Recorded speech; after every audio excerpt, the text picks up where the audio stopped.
you're a pain in the butt. We had that experience with a firestorm and with Loma Prieta earthquake. Too many people were sending too many resources that couldn't be used in a timely manner, so they just stacked up. So it was important to know that the resources we're offering were really needed in response to the emergency. And that's part of our agreement, is you don't go on your own. You go only when the resources are needed. So what was in the formal agreement? How do you involve employees? Having the briefing and the process is actually in our agreement to have those daily briefings. Communications, housing. There's another story. Our crews get down there, they're housed, and we made arrangements with the Marriott and some other hotels for our crews before they got down there. When they got down there, the aftershocks closed the hotels that we had made reservations in. So they quickly found new hotel arrangements, but they rented those hotel rooms by the hour. So that'll give you an indication of where they were located. ATMs didn't work, so we had to send them down with cash. Things of that nature, some other considerations that we had to make at the time. And again, the reimbursement took place every day. Every day there was a briefing in the morning about what they were going to do, what they were going to deploy, got the approval, what they're doing, and every evening all the documentation was gathered, given to LA, so they had the documentation they needed for reimbursement. The Baja earthquake, this is unique because there weren't a whole lot of assets sent. There was not a lot of rolling stock sent. What was sent in this emergency were 4 people. That's it. None of them had a shovel, none of them had a wrench, but it was the expertise they brought that was important in this response to this emergency. It's the Baja earthquake. It's frequently referred to as, or the El Mayor earthquake. It happened on Easter Sunday. Now, does anybody see a pattern here? Earthquakes happening on holidays? Okay. And in this case, it was epicenter was south of Calexico. So in this picture here, this is the border of California and Mexico. The earthquake actually epicenter was down here, and the rupture broke 17 miles of surface rupture, and the city of Calexico is right here. This is the Salton Sea, for those of you who want a geography lesson. So what happened in the process, again, the California Emergency Management Agency is getting to know the CalWARN program more effectively, and they said, you know what, we like this program so much, we are willing to pay for it. We as the state will assume the cost of sending these 4 personnel down and helping us manage the emergency response. So in this case, there's no reimbursement from utility to utility, but because the state sees the value of the agreement and the resources available and the technical personnel from the water sector and understanding emergency management, they fit the bill. In the state of California, we have a thing called EMA, the Emergency Managers Mutual Aid Program. So that's a resource of sharing emergency managers within the state as necessary during response to an emergency. They needed water sector specialists to sit at the city, at the county, and the state regional office. Our primary job was translating. We were translating what the water impact was to the local emergency management agencies, police, fire, because they didn't quite have the knowledge or understanding of how the water system operated. So our primary role was to help educate them. So we sat next to the emergency management directors, the EOC directors, and helped them understand what was happening with the water system, why it was happening that way, and they paid for it. They reimbursed us directly, or our agencies. So again, this was a managed resource and mutual aid assistance, and the response was immediate. At the county level, this is what our responsibilities were. At the regional level was all the coordination of the counties, et cetera. But as we're sitting in the Imperial County Emergency Operations Center, there was a significant impact because the water system was installed in 1910. And Verdon made a point earlier today, he's not here now to hear it, but he made a point that to get reimbursement, you cannot be a federal partner. The water system that was installed in 1910 was installed by the Bureau of Water Reclamation. The operator of the system was the Imperial Irrigation District.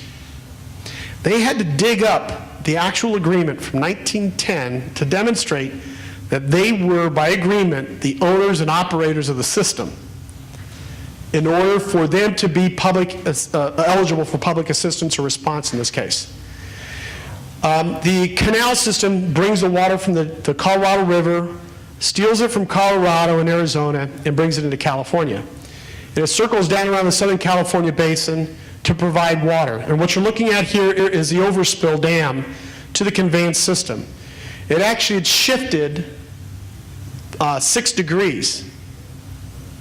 And so now there's leakage underneath the foundation of the system. And what that would lead to is a catastrophic collapse of the system if it wasn't addressed. This water is moving 110 cubic feet per second. A lot of water, a lot of pressure moving through this area. It would impact a $3 billion a year agricultural industry. They just planted their recent crops. The temperature was rising from 90 degrees. It was going to hit over 100 degrees within that next week. So they had to come up with plans and protocols around how we're going to work around this in case we have to drain the system. How are we going to get water around to serve the public and the agriculture?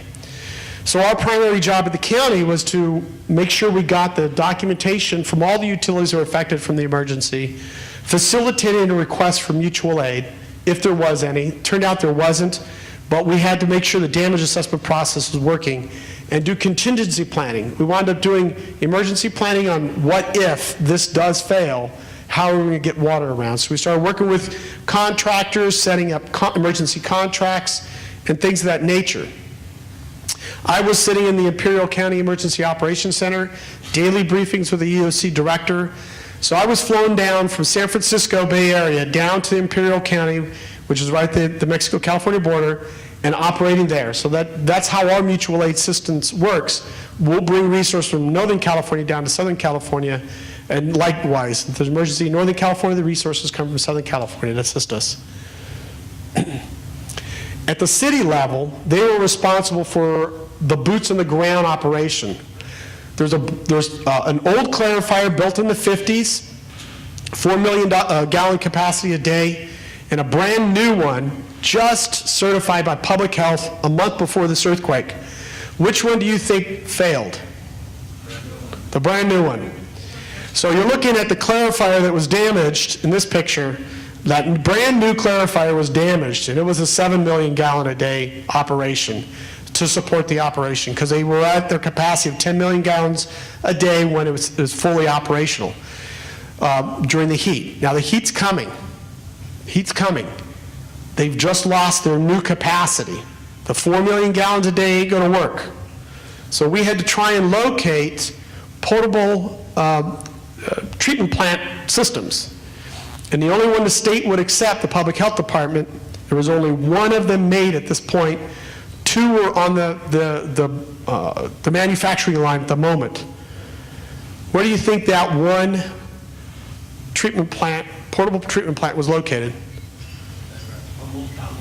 Pretty darn close. It was in Massachusetts. Just as close. So we had to transport it, get it transported across the U.S. to get it installed.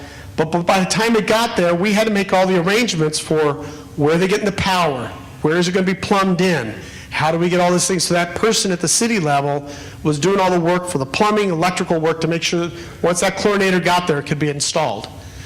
Other actions, we worked with other utilities to try and reduce water flow because they needed to try and maintain the capacity and get what they could, put in conservation orders, do any additional mitigation around the area and repair work. The key thing about earthquakes is with all the damage underground, you don't know where the leak is until you repair this hole. Then you'll find the leak further down the line, then the next leak further down. So it's like you're constantly following leaks along the way. So that's an important element. So again, the Imperial County lessons.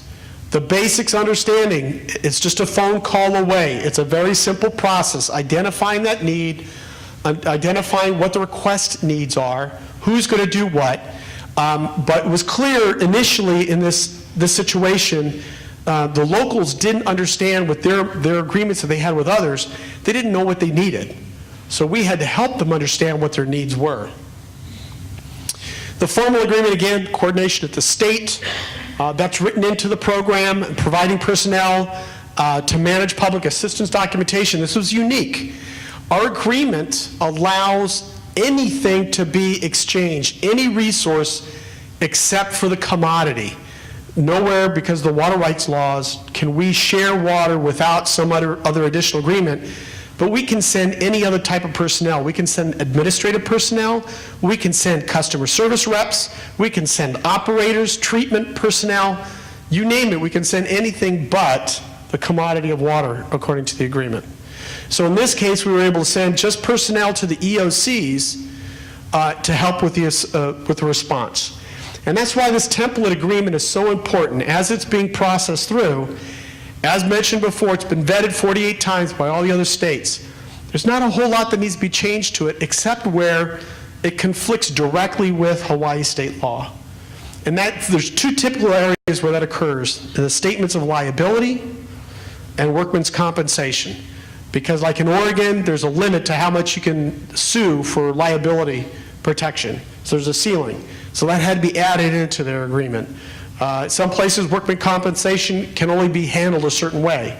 So those elements are written. Otherwise, the reimbursement clause, things were written in there.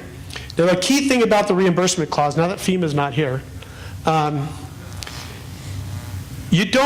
way it's written into our agreement, and I'll get into that here in a second, is that it's written so that you have an option to charge. If you so choose to charge $1, even though it costs you thousands of dollars to send resources, at least charge that $1, because it sets a precedent that you are charging.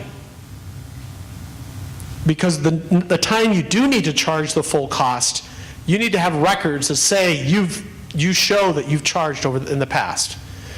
That's an important component to add in there. The federal assets, I'll just get to this point, I'll come back to the reimbursement elements. But the federal assets, the process is that the state always has to be involved before federal assets get involved. In our state of California, we can, and I have a military base in the south part of our city, we can have an established agreement with that commanding officer that they'll provide immediate life safety assistance as needed to our community, and then get DOD approval on other assets. So if there's a need to get their fire department to assist our fire department, that's not a problem. If there's a need for their military unit or their police MPs to assist our law enforcement, they can do that at the drop of a hat. But to send any significant resources over a long period of time, that will need to get DOD approval. I don't know if that's true or capable for all the military bases you have here. I think it's state to state, but that's something to evaluate in terms of the water systems too. The other component that's into the agreements is the public assistance. The official kickoff meetings is important. Vern mentioned that already. But the important part about our agreement is that we constantly talk about our agreement about documentation. Document, document, document. That's what you need to have stated everywhere in every way you can because that does impact reimbursement. Requesting compliance documentation. So in other words, you will comply with safety rules as necessary. Until like OSHA lifts those orders, which they can during an emergency. And then documenting any pre-emergency elements you can.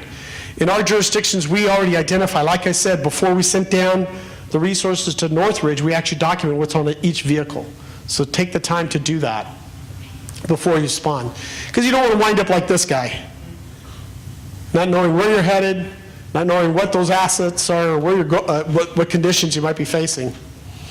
The common lessons we have out of all these emergencies is that there is a need to coordinate with the local emergency management, but that doesn't take away from a utility asking another utility for help.